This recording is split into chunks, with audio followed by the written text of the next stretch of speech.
In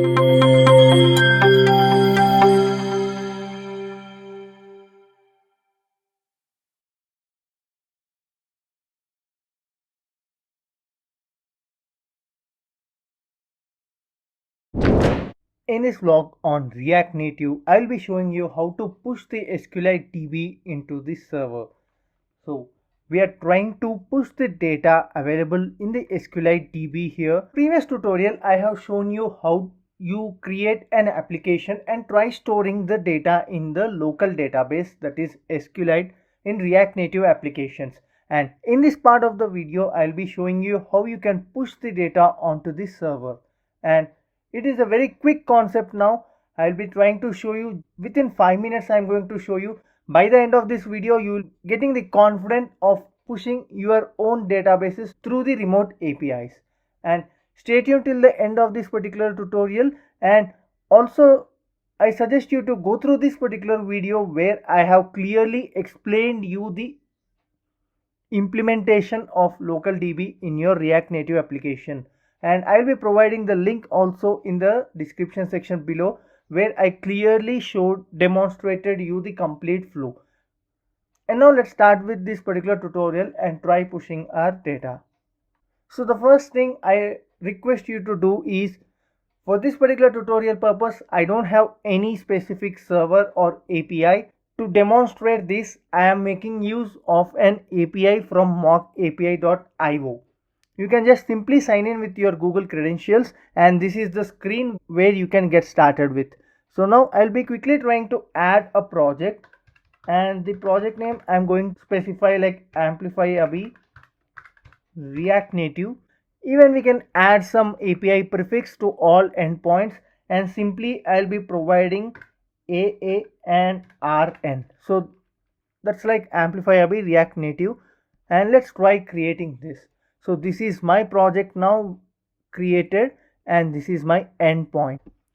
And let's come back to the code, and here I'll be creating a new file called sync.js, and even I can just include in app.js, but I just want it to be a separate file. Before getting started with this particular file, let me try to add library. Using this particular library, we can easily export our data, and the name of the library is Axios. So now I'll be trying to quickly install this particular library and get started with the coding. Once I write the code right, I will clearly explain what exactly we are doing over here.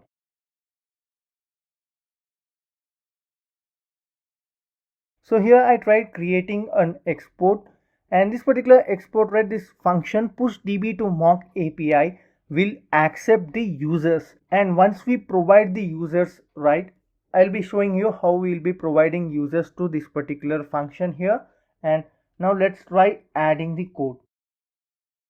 So once we get the list of users, right, then we try to parse through the each user and try uploading it to the API. So using the library which we just added, I'm trying to post the data.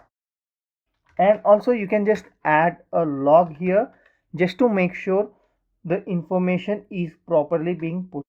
And also here I'm trying to push each user individually, and again you can just make the required changes on your side. Just let me know in the comment section below if you are facing any error to push the entire users list at once. And let's try adding the catch block as well. So in case of any error, I'll be again adding one more log here. And here instead of endpoint, I'll be writing users. Okay, and let's try saving this file. And now let's try to go to the app.js and try importing this particular file. So now let's try to import the file which we have just created, and try using that function over here. So push db to MockAPI, yes. So, and I'll be adding one more button here. So similarly I'll be adding one more button, and what this button does is like it will sync the data, and here I'll be passing the task, and from where we are getting this task, here you can clearly see. So here, so this task we have created a use state here, and using the use state we are trying to fetch the task and store the task here in this particular SQLite DB tutorial. So using which I am now trying to fetch the information and try to push it. Here task is available for me and then I am trying to push the task in through the render item here. But by default it might not be available for you. Then just try fetching the task here. So we have the function here fetch task.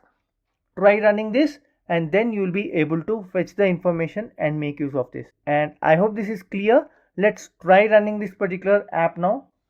And here now let's try creating the new resource, and this particular resource I'll be naming like users and try creating it. And here you can see now we have got the users, and let's try pushing the data. And also make sure here the URL we have specified right, and also we do have the collection, I mean the users here. So you need to append users and try saving it, and let's try to rerun the code.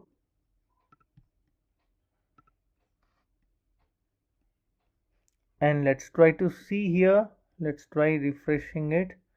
We have got 3 users, and let's try to see the data. SBHIDID Abhi. Okay, is this the data? Yeah, SBHIDID and Abhi.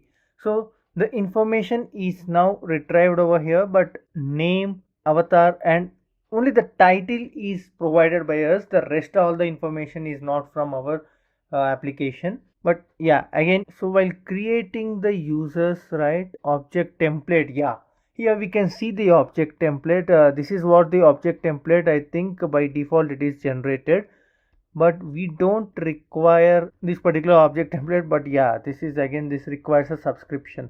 So I just want to show you like this is the way we push the information, and as we are using the free plan, right, that is the template which they provide, but the users are coming from our database only. And let's try to add one more user and try pushing that. I'll be clearing this entire DB, and now even from the app we will be removing this data. And so now let's try pushing the data. I'll be trying to push amplifyabhi. I am adding this information and now I am trying to sync this. Yeah, we have even deleted the resource, right? And now let's try creating the resource. So users, and try creating it and try to tap on sync here, and let's try refreshing the page. And here you can see now we got the user, and click on the data, and yes, the title is amplifyabhi. So I hope this is very clear for you, and the code for this particular tutorial I will be providing in the description section below. And if you are having any queries, just let me know in the comment section below. And if you like this tutorial, do like, share and subscribe to our channel for more interesting content on React Native.